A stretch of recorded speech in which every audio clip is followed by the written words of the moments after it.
Mana qarang endi. Hurmatli bolajonlar, bugungi mavzumizda bahorgi qushlar mavzusini ishlashimiz amaliy sifatida berilgan.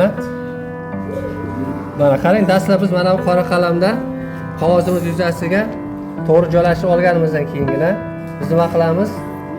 Rangga o'tishimiz talab etiladi. Ya'ni bizda barchamiz yonimizda nima bor? Akvarel suv bo'yog'i turibdi. Hali endi biz ana shu suv bo'yog'ida dastlab mana bu yerda biz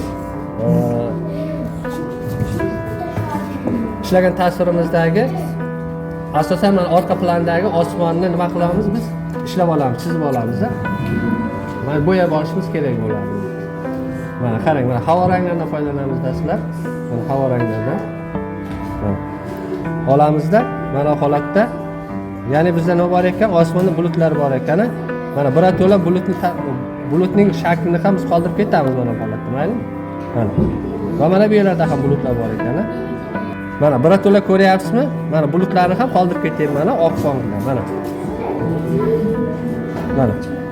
Oq fonni qoldirib ketasizda buni. Yana shu havo rangini olamizda va xuddi shu tartibda biz mana bu yerda nima qilamiz? Gullarni ham mana shu oq holatdagi fonda qoldirib ketamiz. Mana. Mana bu yerlarni mana bulut sifatida qoldiramiz. Oq rang. Demak, qarang, bizda akvarelimizda oq rang va asosan bilasizmi, asosan uncha ishlatilmaydi oq rang.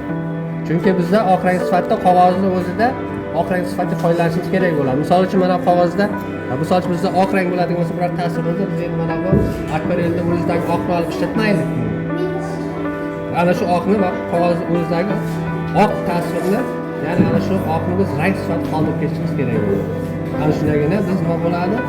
Mana shu akvarelda ishlashning nozikligiga, ya'ni shu nozik ishlashga va o'sha sir-asrorini o'rganib boramiz shu. Mana ko'ryapsizmi? Dastlab ana nima qilishimiz kerak biz? Kattaroq mo'y qalamni olib turib, mana bu holatda biz osmonni dastlab yopib olamiz.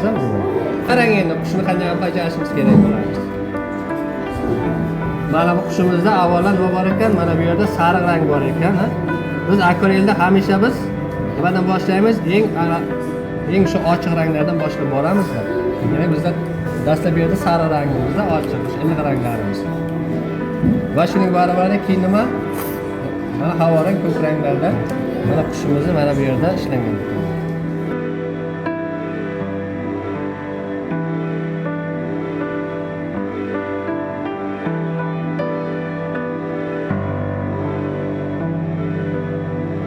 Dum qismiga ham aniqlab ishlab olamiz. Qanotiga ham chizib o'tamiz.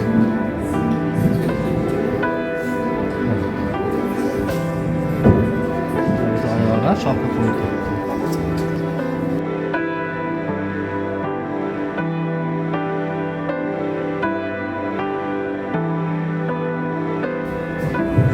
Mana qushimizni mana ko'krak qismida ham mana biroz yashil ranglar bor ekan.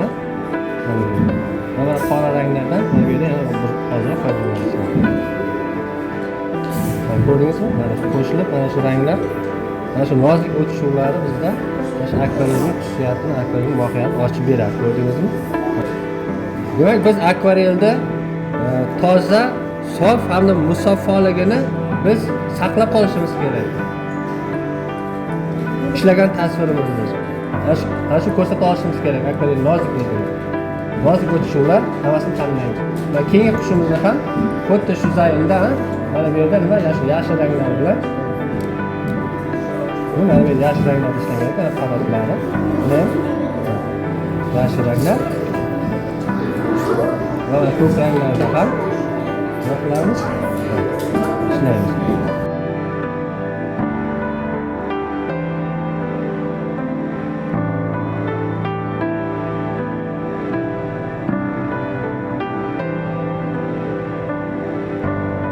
Ana endi biz daraxt shoxidagi nimasini, gullarini hamda shu shoxdagi shu novdalarini ishlab boramiz. Demak, biz nima qilamiz? Mana jigar rangni olamiz. Mana yashilni biroz aralashtiramiz.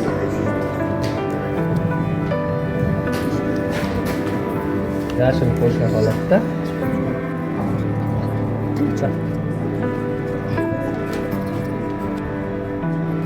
Mana ko'ryapsizmi? Mana shunday qilib mo'y qalam bilan mo'y qalamni nozik qilib biz yuritishimiz kerak-da. Mana bu holatda mana.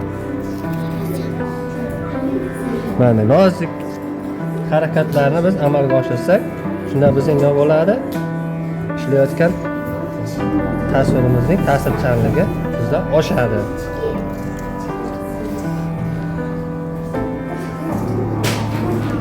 Mana qizil ranglarni olamiz. Mana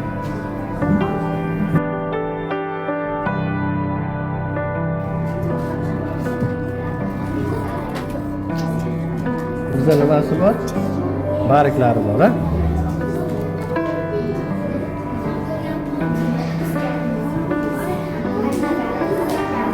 Mana bu holatda qo'yamiz bariklarni.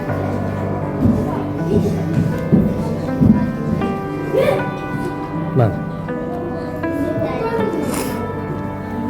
Ko'ryapsizmi? Mana shu mo'y qalamning harakatiga ham biz alohida e'tibor berib buni ham sinchiklab biz o'rganishimiz kerak-da buni mana.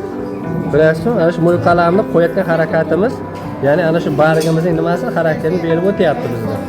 Mana.